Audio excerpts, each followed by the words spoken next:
Shirika. Ushirika haukuanza hapa. Ushirika ulianza mbinguni. Mungu Baba, Mungu Mwana na Roho Mtakatifu. Ndio kulikulisha. Ni Mungu mmoja, lakini anaweza kujigawa kwa Mungu watatu.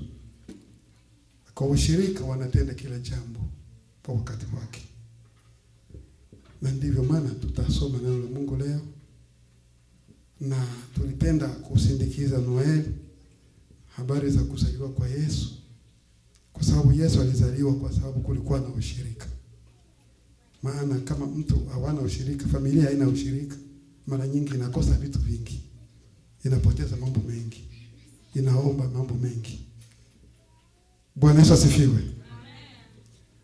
Tutasoma habari za Yesu Luka 2. Luka sura ya 2 tunakuanza hapo. Mstari wa kwanza mpaka mstari wa 7. Tusome katika jina la Yesu. Siku zile amri ilitoka kwa Kaisari Augusto ya kwamba iandikwe orodha ya majina ya watu wote wa ulimwengu. Orodha hii ndiyo ya kwanza iliyoandikwa hapo Kireno alipokuwa mfalme wa Shamu. Watu wote wakaenda kuandikwa, kila mtu mjini kwao. Yusufu naye aliondoka Galilaya toka mji wa Nazareti, akapanda kwenda mpaka katika mji wa Daudi uitwaye Bethlehemu, kwa kuwa yeye ni wa ukoo wa jamaa ya Daudi, ila aandikwe pamoja na Mariamu mkewe, ambaye amemposa naye ana mimba. Ikiwa katika kukaa huko siku zake za kuzaa zikatimia, akamzaa mwanawe kifungua mimba, akamvika nguo za kitoto, akamlaza katika hori la kulia ng'ombe, kwa sababu hawakupata nafasi katika nyumba ya wageni. Amen. Amen. Maria na Yusufu walikuwa bado wanachumbiana. Walikuwa wafiance. Hawakukuwa wa boy na wa girlfriend. Hii maboy na wa girlfriend ile ni ubandi tu kwa karibu watu. Haikuwake ile katika Biblia na katika familia zetu. Mwanamke na mwanaume hawezi kuwa marafiki tu. Marafiki wa nini? Ukishaona chui na mbuzi wanakuwa warafiki. Si chui tu siku moja atamkula tu, ile mbuzi ataikula tu. Lakini mtoto mwanamke na mtoto mwanaume wanakuwa wa fiancé, maana wanaidiana kama watauana. Na ili kuoana yao iwe official. Kama ni Wakristo, pastor anapasha kujua, mama anapasha kujua wa huko, na baba na mama na huko anapasha kujua kama watoto wetu watauana. Lakini ili nyingine huko nyuma ya nyumba ile ya barabarani, ili ni kibandito. Bwana Yesu asifiwe. Amen. Ili ni kibandito. Na mara nyingi ndio kunatoka matatizo na madhara. Wakati malaika alifika, tukisoma kitabu cha Luka 1:26. Luka 1:26 inasema hivi: ilikuwa mwezi wa 6, malaika Gabrieli alitumwa na Mungu kwenda mpaka katika mji wa Galilaya, jina lake Nazareti, kwa mwanamwali bikira aliyekuwa ameposwa na mtu jina lake Yusufu wa ukoo wa Daudi. Na jina lake bikira huyo ni Mariamu. Akaingia nyumbani kwake, akasema, salamu, uliopewa neema, Bwana yu pamoja nawe. Naye akafadhaika sana kwa ajili ya maneno yake. Akawaza moyoni, salamu hii ni ya namna gani? Malaika akamwambia, usiogope Mariamu, kwa maana umepata neema kwa Mungu. Tazama, utachukua mimba na kuzaa mtoto wa kiume, na jina lake utamuita Yesu. Huyu atakuwa mkuu, ataitwa mwana wa aliye juu. na Bwana Mungu atampa kiti cha enzi cha Daudi baba yake. Ataimiliki nyumba ya Yakobo hata milele, na ufalme wake utakuwa hauna mwisho. Mariamu akamwambia malaika, litakuwaje neno hili, maana sina mume? Malaika akajibu akamwambia, Roho Mtakatifu atakujia juu yako, na nguvu zake aliye juu zitakufunika kama kivuli. Kwa sababu hicho kitakachozaliwa kitaitwa kitakatifu, mwana wa Mungu. Bwana Yesu asifiwe. Tumeishia hapo. Hapo malaika alifika kwanza kwa Mariamu. Alifika kwanza kwa Mariamu mwezi wa 6. Sijue date na sijue mwaka, lakini ilikuwa mwezi wa 6. Akafika kwa Mariamu, akampasha habari kama, Mariamu, wewe utachukua mimba kwa uwezo wa Roho Mtakatifu. Lakini Mariamu hakuamini wala hakuelewa. Akamwambia, mimi ni malaika Gabriel ambao ninakaa karibu na Mungu. Pale akamwambia kama yule mtu ataitwa alimwambia ataitwa Yesu, lakini akufafanua kitu kingine. Lakini alimwambia uwezo wa yule mtu na mamlaka ya yule mtoto atakayezaliwa. Bwana Yesu asifiwe sana. Alimwambia mamlaka atakuwa nayo na uwezo atakuwa nayo na nguvu atakuwa nazo, lakini hakumwambia kama Yesu. Alisema ni Yesu tu, lakini maana yake nini Yesu? Hakumwambia maana ya majina wala nini, lakini alimwambia uwezo wake atakuwa na yule mtoto. Na hapo ndio maana unasikia alisema hapa, ndio maana kuna matatizo, kwa sababu atakuja kuwa mfalme katika nyumba ya Yakobo, kuchukua kiti cha ufalme cha baba yake Daudi, kwa sababu alikuja Mariamu na Yusufu watu walizaliwa katika ukoo wa Daudi. Mara nyingi hapa ndo wa Israeli walikuwa na confusion. Wanaona kisha alivyosema hapa inaonyesha ya kwamba atakuwa kuja kumfalme, labda atakuja kugomboa Herode na wengine, ndio kwa mfalme wao atakaa katika mfalme wao. Lakini hapa anasema ni kiroho, akusema kimwili, lakini watu walikuwa wanamuelewa kiroho Mungu kile anasema. Kwa sababu hakusema kweli kama hii ninakwambia, si ile yeye anasema hata kwa mfalme katika mwili, ni mfalme katika roho. Kwa sababu malaika akamwambia usiogope Mariamu, kwa maana umepata neema kwa Mungu. Tazama, utachukua mimba, utazaa mtoto wa kiume, na jina lake utamwita Yesu. Basi huyo atakuwa mkuu, ataitwa mwana wa aliye juu, na Bwana Mungu atampa kiti cha enzi cha Daudi baba yake. Si Daudi alikuwa mfalme, na yeye atakuwa mfalme. Basi yeye hakubisha, akakubali, akasema na iwe hivyo kama Mungu alivyopenda. Lakini hapo haikutosha. Alipopata hiyo habari hivyo, mara moja akachukua mimba, mtoto akaingia ndani ya tumbo. Basi tukaona hapa sasa kwa Yusufu, sasa malaika anapasha fiki tande sana kwa Yusufu baadaye. Sasa Mathayo 1:18 sema hii, kuzaliwa kwake Yesu kulikuwa hivi. Mariamu mama yake alipokuwa ameposwa na Yusufu, kabla hajakaribiana, alionekana ana mimba kwa uwezo wa Roho Mtakatifu. Akaonekana ana mimba. Basi naye Yusufu mumewe, kwa vile alikuwa mtu wa haki, asitaki kumwaibisha, aliazimu kumwacha kwa siri. Yusufu akaona huyu mtoto mwanamke anakuwa mimba. Kwa sababu mara nyingi kama watu wanakuwa wa fiancé na mtoto mwanamke anakuwa mimba, mara nyingi vijana huwa wanashangaa, huwa wanafezeka. Wengine wanasema, wengine watasema hiyo mtoto mwanamke kwa kwao. Sasa mimi nitasema ni siko kwao. Basi amempenda mwingine na amekuwa mimba. Basi inawezekana mimi Yusufu akasema basi nitamwacha, nitakuwa yangu kimya tu. Kwa sababu alikuwa mtu wa haki, hakupenda kusema kitu kama alikuwa shaweka mali. Sijaona fasa wanasema kama Yusufu alikuwa shaweka mali. Wanasema bado walikuwa watu fiancé. Lakini sijaona kama alikuwa anaweka mali kama nini. Kila watu wana asili yao. Wazungu huko hawakake mali. Wazungu wanapendanaka na wanaenda tu. Anaenda nunua bagi, hii bagi ndio pesa. Si ni bagi tu, lakini si kwetu tunaweka mali. Sasa tujui kama hapa Yusufu kulikuwa wanawaka namna gani. Hatuzingilia mambo ya kuoana, lakini tunapenda kuelewa ya kwamba alikuwa bado angali kwao. Wangali wa fiancé. Akabeba mimba. Yusufu akaona huyu anamaanisha kuwa mimba.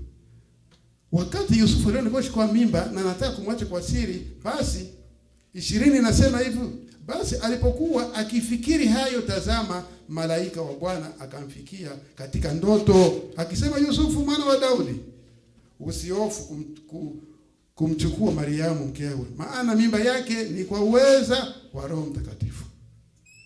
Alishakuwa mimba. Mtu kwao ajue kama mimba ingia wakati gani. Lakini mwezi wa 6, sasa sisi tutujue kama hapa sasa malaika alifika mwezi gani kwa Yusufu, maana mimba inaanza ishaanza kuonekana kama huyo ana mimba. Alimwambia usihofu kumkataa mke wako. Alichukua mimba kwa uweza wa Roho Mtakatifu. Bwana Yesu asifiwe sana. Naye atazaa mwana, na utamwita jina lake Yesu. Malaika sasa anaambia Yusufu, atazaa mwana na wewe utamwita jina lake Yesu.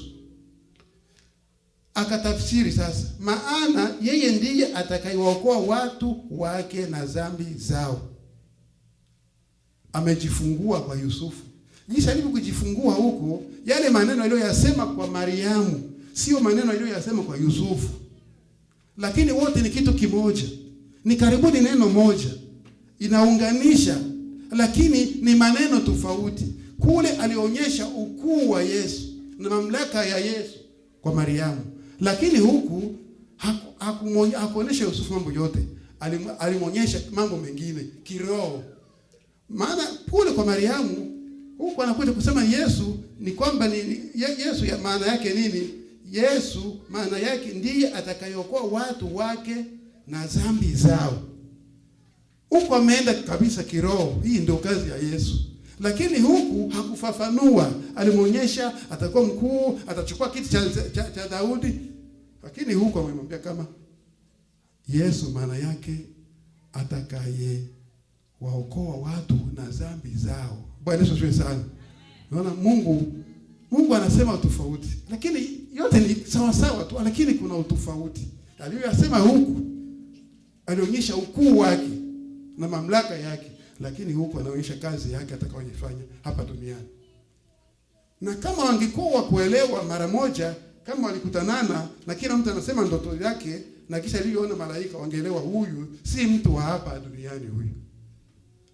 Bwana Yesu asifiwe.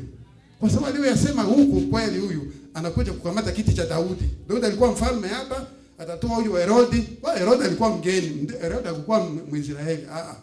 Atakuwa kukomboa huyu Herodi na hapa atakuwa kuwa mfalme wetu. Lakini huku anamwambia kweli atakayeokoa watu na dhambi zao. Tena akaendelea kusema, hayo yote yamekuwa ili litimie neno lililonenwa na Bwana kwa ujumbe wa nabii akisema, tazama bikira atachukua mimba naye atazaa mwana, nao atamwita jina lake Emmanuel, yaani Mungu pamoja nasi. Bwana Yesu asifiwe. Tena akamwambia ilivyosemwa na nabii Isaya, bikira atachukua mimba naye atamzaa mtoto naye atamwita jina lake Emmanuel, maana Mungu pamoja nasi. Tena anamwambia Yusufu vile, lakini hakumwambia Mariamu maneno. Hakumwambia, hakufafanua yale maneno kwa Mariamu. Lakini anamwambia Yusufu. Mungu anaposema na mtu, Mungu ana njia nyingi za kusema. Na Mungu anaweza kusema na mtu, ni lazima tuelewe anataka kusema nini.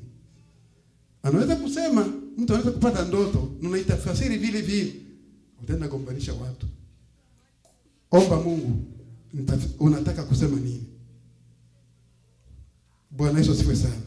Naye Yusufu alipoamka katika usingizi, alifanya kama malaika wa Bwana alivyomwagiza. Akamchukua mkewe, asimjue kamwe hadi alipomzaa mwanawe, akamwita jina lake Yesu. Bwana Yesu asifiwe sana. Wakati Mariamu alikuwa mimba, alichukua mimba, hawakukutanana na Yusufu kama mke na mume na mke. Walikaa naye, alimtunza mpaka wakati alipojifungua. Bwana Yesu asifiwe sana. Hawakukuwa na ndoa kabisa, lakini kwa utii, kwa ushirikiano, Yusufu alitii neno la Mungu. Hakukutanana na Mariamu, walikutanana, walikuwa mke na mume wakati alishamzaa Yesu.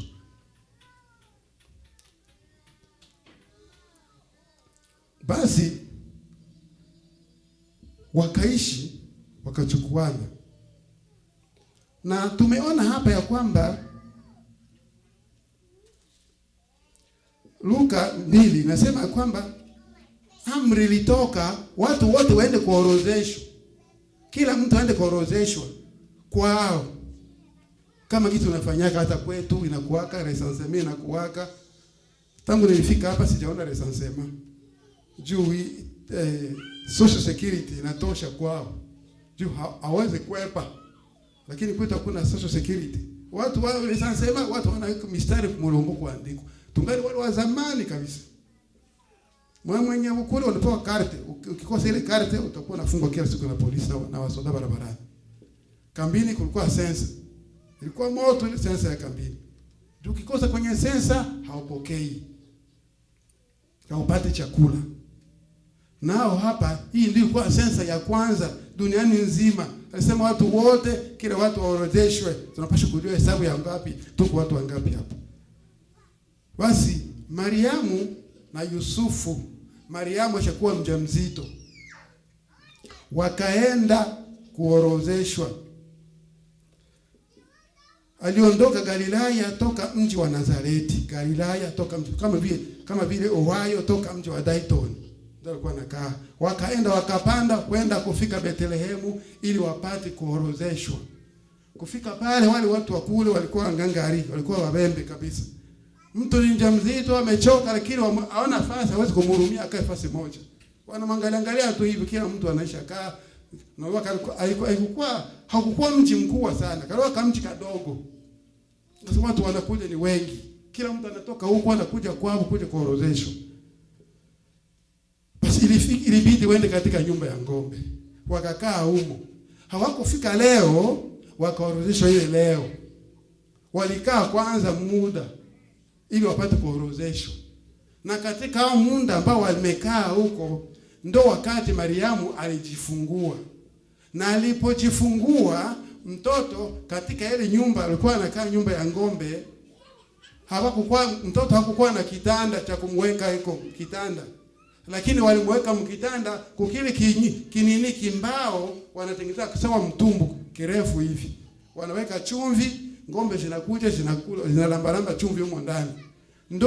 Ndo hori la ng'ombe. Wakamweka mtoto katika ile hori, katika hori mtumbu.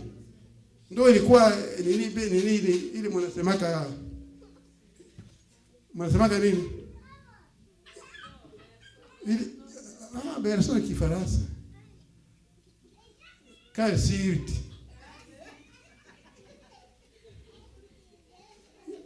Ndo car seat. Si. Semana kama mtu mnamweka bure. Ile ndio ilikuwa ile hori ya ng'ombe. Kile kimtumbu cha ng'ombe kile, ng'ombe zinaweka chumvi, ndio hori la ng'ombe. Hori si nyumba. Nyumba ya ng'ombe mnakuweka na hori la ng'ombe. Bwana Yesu asifiwe. Kule kwetu milimani unaweza kuwa weka nje, fasi moja nje hapa nyuma ya nyumba. Ukiweka chumvi mule tu ng'ombe zinakuwa mbio, zishajua, zinaanza kula ile chumvi.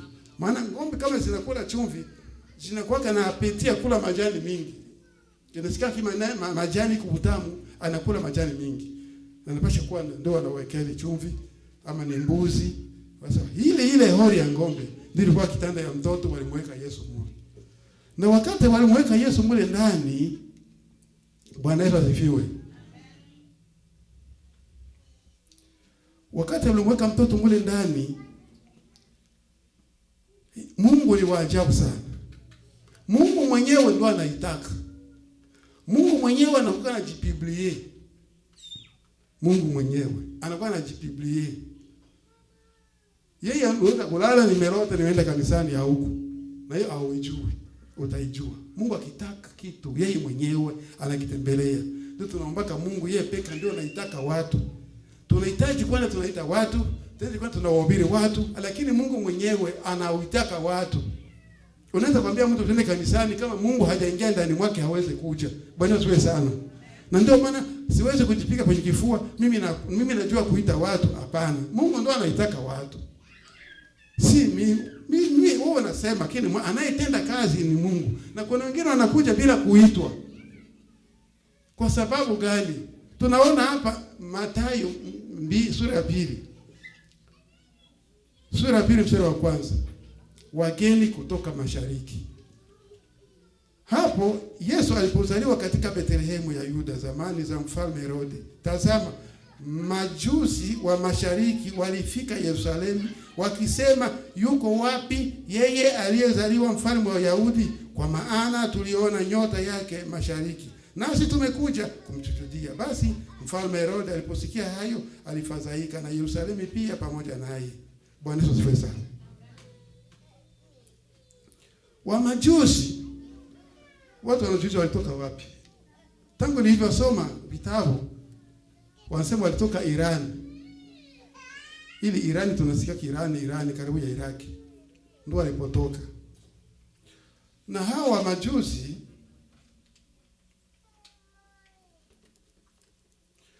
majusi walikuwa watu wenye kuwa na elimu ya juu ya kujifunza nyota. Walikuwa wa astrologi.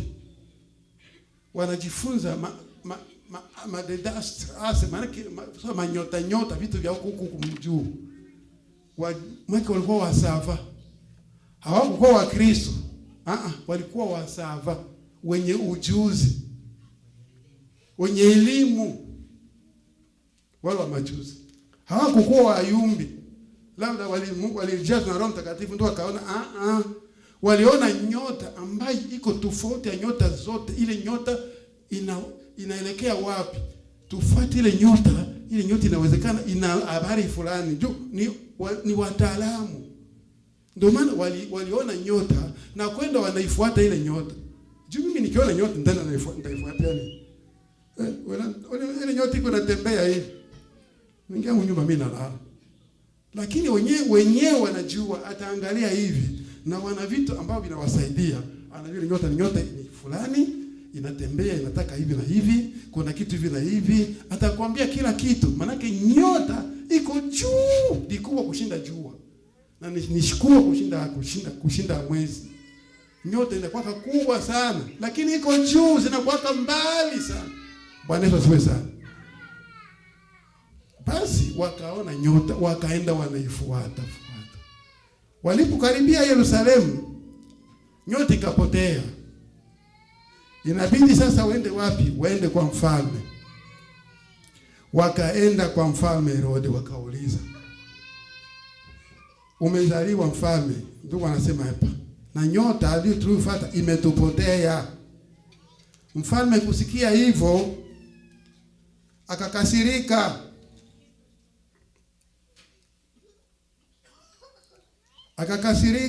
Kwa sababu kumezaliwa mfalme mwingine. Herode hakufurahi kusikia kama aliyezaliwa ni mfalme mwingine. Ili jina mfalme ilikuwa inamsumbua sana. Kwa sababu si kila mtu amesikia kama vile wakuu tuko nayo kusikia kumezaliwa president mwingine. Iko nataka aje na yawe president. Hawezi kulala usingizi. Ni hatari. Na ndio maana makanisa sehemu nyingine fujo. Kwa sababu gani? Kwa sababu ya ukubwa. Kupata ukubwa na mtu kuacha madaraka sio kitu rahisi. Si kila mtu, lakini wapo. Hapa Herode hakufurahi kabisa. Basi tusome kwanza tena kidogo tupate kuelewa vizuri. 11. Maana leo katika mji wa Daudi amezaliwa kwa ajili yenu Mwokozi, ndiye Kristo Bwana. Na hii ndiyo ishara kwenu. Mtamkuta mtoto mchanga amevikwa nguo za kitoto, amelala katika hori la kulia ng'ombe. Maana walikuwepo pamoja na huyo malaika wengi wa jeshi la mbinguni wakimsifu Mungu. Hapo wanakuwa wachunga kondoo. Wakati wale walikuwa pale wa majusi, wakaita wanani?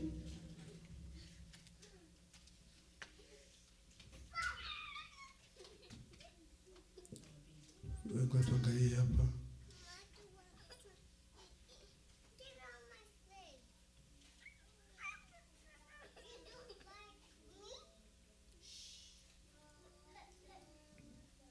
Bwana Yesu asifiwe.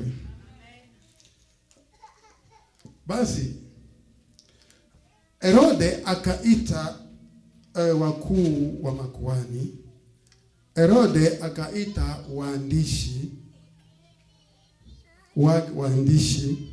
ambao wenye kujua, wenye kubogoya sana. Akasema hivi, nawe bakaita waangalie katika vitabu kujua kama kuna mfalme mwingine atazaliwa. Tukiangalia hapa Mathayo sura 2 mstari wa 6 nasema, nawe Betlehemu katika nchi ya Yuda. Wakaanza kusoma vitabu, huyu kamwe miongoni mwa watawala wa Yuda, kwa kuwa kwako atatoka mtawala. Vitabu vimesema hivi, atakayewachunga watu wangu Israeli. Hiyo ni hatari. Vitabu vimesema kama kwako Betlehemu kutatoka mtawala atakayewachunga watu wangu Israeli. Mfalme akakasirika sana, akakosa usingizi Herode. Kumbe kumezaliwa mfalme mwingine. Wale wako pale, wale wa majusi wako pale. Basi kisha Herode akawaita wale wa majusi faragani. Akawaita wale wa majusi akawaambia hivi, basi nendeni mkamshuhudie.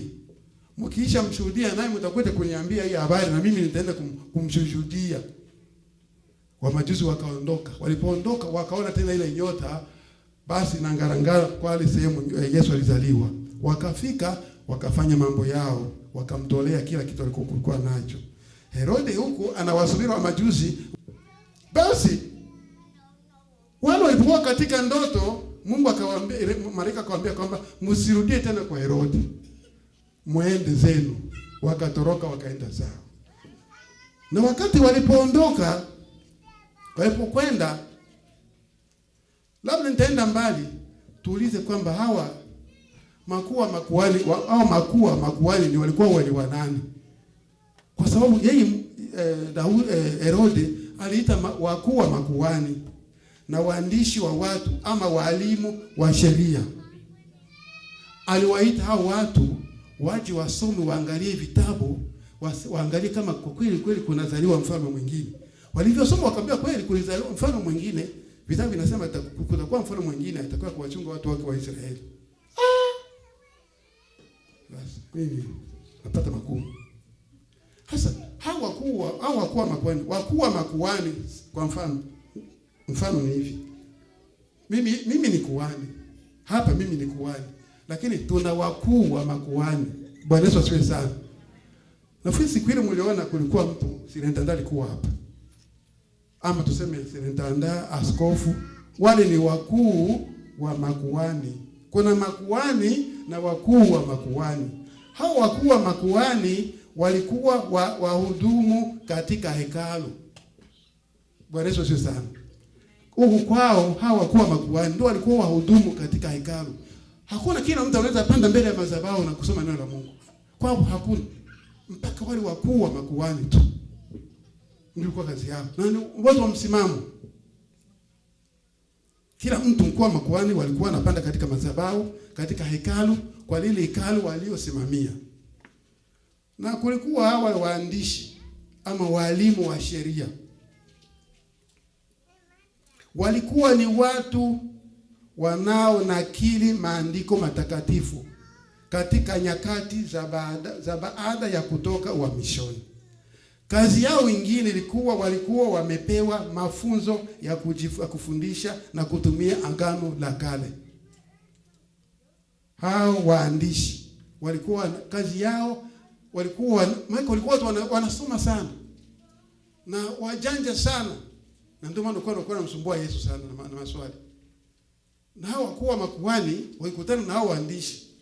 Hao wando basi wakisema hao basi, na hakuna mtu anaweza kupinga. Na hao waandishi walikuwa wanapewa mafunzo ya kufundisha na kutumia Agano la Kale. Ndio maana mpaka sasa Israeli huko wengine wao hawajakubali kama Yesu alizaliwa, hawatumia agano jipya. Wagano tu kwa ile Agano la Kale. Na ukipingana naye hawezi muweza. Wanasema Yesu hajazaliwa. Yesu kwa pale baba yake nyumba yao ilishabomoka, ndio pale mwana wa Yusufu. Ndio atakwambia. Hii ndio mwana Yesu wa nini? Mpaka Agano la Kale. Wangali na ile asili yao. Na wale utakuta ndevu zake zinafika hapa. Wewe utampika. Anasoma Biblia yote, maneno yote ya Agano la Kale. Sheria zote anazijua. Na hiyo ndio kwa kazi yao. Na hao watu hao tena walichukuliwa kuwa wataalamu wa sheria. Wale waandishi tena ndio wako wataalamu wa sheria. Kama kuna kitu wanapata ukata kitu umefanya kosa, ndio maana walikuwa wanamsemea Yesu vya bongo. Na wanakubali tu, walishasema basi. Hapa Amerika wakishasema hapo kwenye sheria hautaenda pembeni. Lakini ilifika wakati wakachukua wakuu wa makuhani na walimu wa sheria. Wakuu wa makuhani na waandishi wakawachanga. Wote walikuwa 71. Waliwachanga kwa sababu wakaunda Supreme Court, wanasema Court Supreme Court, wanasema Kiingereza, sisi tunasema Court Supreme Kiingereza. Hata hapa ipo, kila nchi iko na ile. Na kazi yao ilikuwa nini? Walikuwa wanasimamia masuala ya sheria, masuala ya kidini na ya kidini ya Kiyahudi, ambao walipewa mamlaka kutoka chini ya Warumi. Walipewa mamlaka kutoka chini ya Warumi. Warumi ndio walikuwa wanakolonize. Ndio walikuwa wanasimamia kila kitu, wanakolonize. Na hawezi fanya kitu mpaka Warumi waruhusu. Ndio wakawapa ile mamlaka. Ndivyo maana unaona Pilato alikuwa wakati Yesu alikufa, aliingia msalabani. Pilato ndio alikuwa anasimamia, governor, alikuwa Mrumi. Lakini ule Herode ule ni mfalme wa Israeli. Na pale vile ndio uliona kama na wanaohusika na Yesu, wanayomtesa, wanayomsumbua ni hao waandishi na wakuu wa makuhani. Ndio wenye sheria. Ndio walikuwa wanasimamia sheria, ndio wanasimamia affairs social kama hivi wa job center. Na wale ndio nchi yote hiyo. Wale wakisema basi hakuna wewe uweze kupinga. Na wale ndio maana aliwaita yeye Herode waje wakae chini wajue ni nini kitakachoendeka kwa mfalme mwingine kuzaliwa mfalme mwingine ambaye atakayeomgomboa yeye Herode kulingana na akili yake. Bwana Yesu sifiwe. Lakini sasa tukiangalia Mathayo 2:3-14 inasema Yusufu na Mariamu usiku wangali pale Bethlehemu, hawakuondoka, walikaa kwa muda kidogo pale. Akamwambia mtoke na mtoto hapa mwende mkimbie. Hapo hivyo hata wachunga kondoo pia nao walishakuja hapo kumwangalia mtoto na kurudia, ambao walikuwa makondeni katika pori. Lakini naye akafika pale akamwambia muondoke na mtoto. Wakaondoka na mtoto, wakakimbia na mtoto kwenda wapi? Kwenda Misri. Mungu hakuwalinda Yusufu na Mariamu na mtoto pasipo ushirikiano. Bwana Yesu asifiwe sana. Mungu hakuwalinda Mariamu na Yusufu na mtoto pasipo ushirikiano. Kwa sababu walishirikiana, hawakuwa na ubishi. Kwa sababu ulichukua mimba kwa uwezo wako na mimi sijui. Ndio hivi, kama angekuwa labda ni mbembe ndio kishangefanya hivi. Ulichukua mimba kwa uwezo wako na mimi sijui hivi mambo yako. Basi twende hivyo hivi. Basi hivi, lakini walikuwa na ushirikiano. Na katika ushirikiano ndivyo Mungu anasemaka. Mungu asemake sehemu pana fujo, pana vurugu. Ukiona watu wawili ni Wakristo wanagombana, hakuna ushirikiano, hakuna Mungu, hata roho pale hawezi kuwa pale. Roho hawezi kuwa pale. Kama Wakristo bila ushirikiano hatuwezi kutembea. hatuwezi kushinda. Bila ushirikiano katika familia zetu hatuna baraka. Ni lazima mke na mume muwe na ushirikiano. Watoto na familia yote muwe na ushirikiano. Wakristo ndani ya kanisa tuwe na ushirikiano. Ndivyo Mungu atasema nasi. Bwana Yesu asifiwe sana. Mungu hakushindwa kumuua Herode kwa sababu asimsumbue Yesu azalie aendelee na kazi zake akomae vizuri. Mpango wa Mungu si mpango wa mwanadamu. Alimwacha Herode tu. Lakini si ajabu kwa sababu hata Yesu alikuwa mkimbizi. Watu wengi wanaona kama kuwa mkimbizi kama vile hapana. Unaweza kuwa mkimbizi, Mungu anapenda, lakini mna baraka zako. Utarudi, utaenda kumiliki nchi yako. Kwa sababu unaenda kimbizini, Mungu akakutayarisha vizuri. Ndio uende sasa, urudie sasa ukaishi. Bwana Yesu asifiwe sana. Tulikuja Amerika sisi na wakimbizi, tumekuja Amerika sisi ni watumwa. Hapana, hatuko watumwa. Tumekuja Amerika hatuko watumwa. Njia iko wazi, mwenye kupenda kurudia leo tu, kesho utarudia. Tena kwa bure. Mimi nashindwa na hapa, mimi narudia. Narudia. Mtumwa anarudiaka. Mtumwa ananunua nyumba. Mtumwa anatufika kazi, anapata pesa, ananunua gari, anatembea gari. Tusome habari ya watumwa. Hivyo vita vinavyokuja huko kwetu. Wakongomani wakishindwa wanakuwa watumwa. Siku kuna watu wako wanapigwa. Utaona fimbo iko napiga mtu, ni kimuti tu. Niliona Petrusi wanakamata kishina lupawa hivi na mti hivi. Ndio fimbo wanapiga watu. Mnacheza na koloni. Unaona hawa watu watakoloni. Ndio koloni huu. Wa Belgium walikuwa na kule ngambo za Kinshasa kule. Walikuwa wanakata watu mikono. Kama hawakulima upamba wanakata mikono. Utumwa. Muulize hapa utumwa wapo. Wenye nchi wapo yuko wapi? Tunakuja hapa sisi watumwa kabisa. Mimi namwangalia. Hii ni watumwa. Nuko na tunda na magrande sipere wewe mtumwa. Muulize watumwa walikuyaka hapo walifanyaka nini? Hii mabarabara yote walitengeneza kwa bure. Hakuna kupata mshahara. Bwana Yesu asifiwe sana. Tusiseme kama ni watumwa. Ni Mungu alipenda mji huko. Na mshirikiane, mtaona kisi Mungu atawaambia. Na Mungu atasema nasi. Mungu anaweza kuruhusu baadhi ya mambo magumu ya kufikie na kuyaacha ya kuingie maishani mwetu ili atimize mapenzi yake.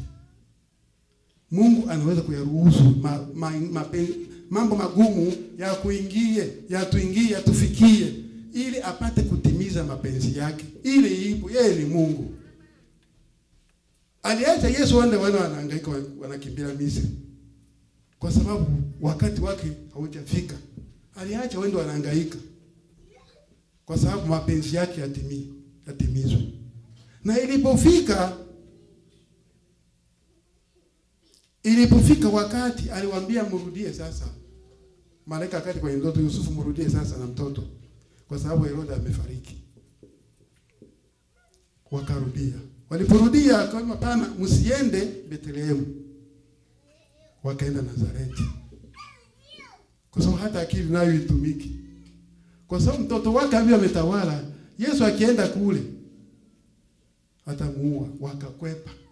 Wakaenda Nazareti. Hapo nyuma walipokimbia kutoka Bethlehemu, Herode akaona watu walidanganya ambao nilitumwa walikuwa wa majusi.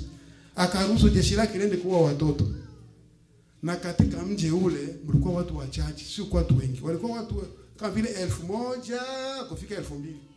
Walikuwa watu wengi. Na watoto waliouawa wanaume kama ni wengi hawakupita 20. Kalikuwa kama mji kadogo.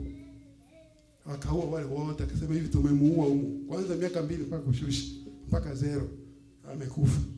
Lakini hakukufa. Yesu yupo. Tusijue kama Yesu anaweza kasahau. Mungu asahau. Mungu anatujua na anatuelewa. Na Mungu anajua shida zetu.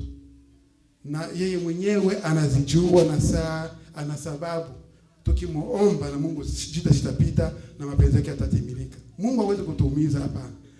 Aliachilia waende huko wakimbie, waende wanahangaika watoke, ili mapenzi yake yatimilike. Kama kisha anaweza kukuachilia katika jambo moja, useme Mungu ameniacha, lakini kutoka Mungu hata kuacha. Mungu anajua na Mungu atakulinda daima. Amen. Aliwalinda Yusufu na Mariamu kwa sababu walikuwa na ushirika, walikuwa na umoja. Kumbe na sisi tukua na umoja kanisani, Mungu atatulinda. Shetani anaingia kafasi kwenye probleme. Tupende tusipopenda, tukiwa na tatizo shetani ataingia tu. Wengine wataumia, wengine watapoteza, wengine wanagonjwa, wengine watakufa kwa sababu hatuna ushirika. Hatuna umoja. Naamini ya kwamba tukiwa na umoja tutashinda, kama gisi Mariamu na Yusufu na mtoto wao walikuwa na mmoja. Tangu walizaa mtoto Yesu na kumkomalisha, hatukusikia fasi moja kwamba walikuwa na tatizo, walikuwa na ushirika. Walikuwa pamoja, walitembea pamoja, walimsindikiza Yesu. Yesu alikomaa mpaka msalabani. Nasi tukijifunza maisha ya Yusufu na Mariamu kuliko walikotoka. Ili kuzaliwa kwa Yesu kweli Yesu alizaliwa, hiyo sio hadithi. Na kama Yesu hakuzaliwa, mbona Abrahamu na Sara walizaa mtoto? Sara alikuwa na miaka 19, Abrahamu 19 akazaa mtoto. Lakini hawezi kuzaa tena, lakini alizaa mtoto. Maana hiyo kweli, kumbe kuzaa mtoto, Mungu ni kupenda kwa Mungu tu, si kwa sababu ya maumbile yetu. Ni ishara ya Mungu. Anania na Elizabeth walizaa Yohana, walishakuwa wazee sana. Kwa sababu walikuwa wazee sana, wakati Anania, kwa sababu alikuwa kuhani, akaingia ndani ya hekalo walikuwa na desturi yao kama kuvuvia uvumba mle katikati ndani ya hekalu. Sasa wakati anafanya hiyo kazi, ilikuwa zamu yake, watu wanakaa nje, wanasali, wanaomboleza mambo yao. Lakini wakati Anania alipoingia mule ndani, Zakaria alipoingia mule ndani, akakutana malaika, akafika akamwambia mke wako atazaa mtoto. Akapingana na malaika, akasema hawezi kuzaa tena. Malaika Gabriel akamwambia sasa, akamwambia kwanza leo unakuwa bubu. Kwanza sasa unakuwa bubu. Sasa watu walishangaa, anakawia ndani na anapasha kuwa mule ndani akifanya kazi yao huko ndani, anatoka tena anaingia, wanakuwa na komboana kwa zamu. Lakini alikawia, alipotoka huko anakuwa bubu. Alikotoka bubu, alikuwa bubu, na alisema mpaka siku mke wake alizaa, akaanza kusema. Kwa sababu aliweza huyu mtu anaanza kuharibu mapenzi ya Mungu, kwa sababu haamini kama mke wake anaweza kuzaa tena. Alikuwa mke wake anasema alikuwa shikuwa kongwe. Kumbe inawezekana Mungu anaweza kufanya kitu tofauti ya maumbile yetu, akili yetu, na kile kitu kitawezekana. Haiombe kwa kukutana na kuulizana, lakini tuwe waaminifu mbele za Mungu na Mungu atatenda. Naamini ya kwamba wewe ukiwa mwaminifu katika nyumba yako, katika familia yako, katika kazi yako, katika jamaa yako, uwe na ushirika. Katika kanisa lako, pamoja na marafiki zako na ndugu zako, uwe na ushirika. Pasipo ushirika hakuna Mungu. Bwana Yesu sana.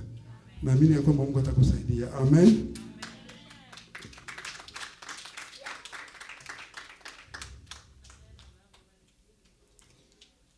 Asante sana, tunashukuru Mungu. Tuna matangazo machache.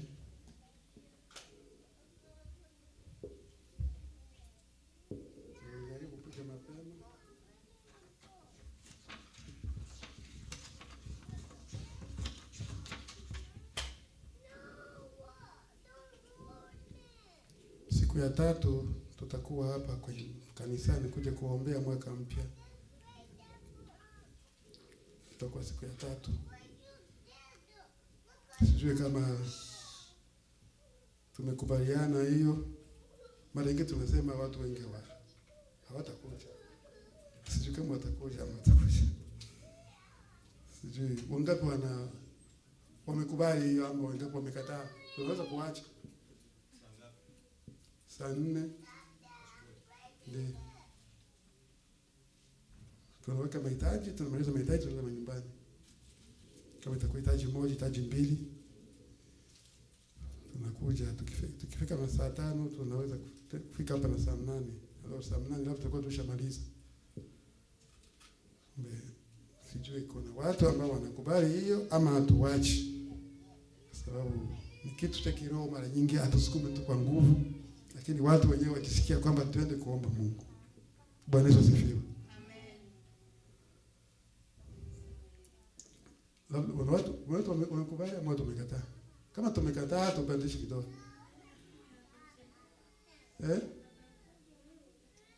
Takuja tu. Nina sababu ya kusema hivi. Kuna watu mwaka mpya wanapenda wakunywa pombe. Ndio maombi yao. Sasa atakaofika katikati ya mwaka wanaanza sema Mungu anatuacha. Suliomba ulibariki yako pombe. Tuache ile. Tuogope. Hii dunia mna mambo mengi. Lakini siku ya 4 tutakuwa na kanisa. Tutakuja kuomba na tunaenda manyumbani, kila mtu anakaa kwake. Bwana Yesu asifiwe sana. Tulipokea pesa $645 juu ya kununua rangi kwenye basement. Niliacha kununua kwa sababu hatujafungua sehemu ya maji kwenda. Kwa sababu tutavuruga maji na ile fashi inapaswa mpaka ifunguke kwanza. Na kununua ile vitu, kununua hii leo na kuja kufanya kazi. Tunaona kama ni vigumu. Kuna vitu vingi wa kununua. Na kuna mtu mwingine kama hajaweka anapenda kusaidia pesa za kutengeneza kwa basement, tununue rangi na vifaa vyote vya kutengeneza huko chini. Anaweza kuleta tu kabla hatujasema siku. Tutasema siku kulingana na wakati sisi wote ili tufike tufanye dakika kidogo. Hakuna kazi nyingi. Basement hii nzuri sana hii. Kwa kufuatana kulingana na sehemu zingine tulishatengeneza sehemu zingine, hii ni nzuri zaidi.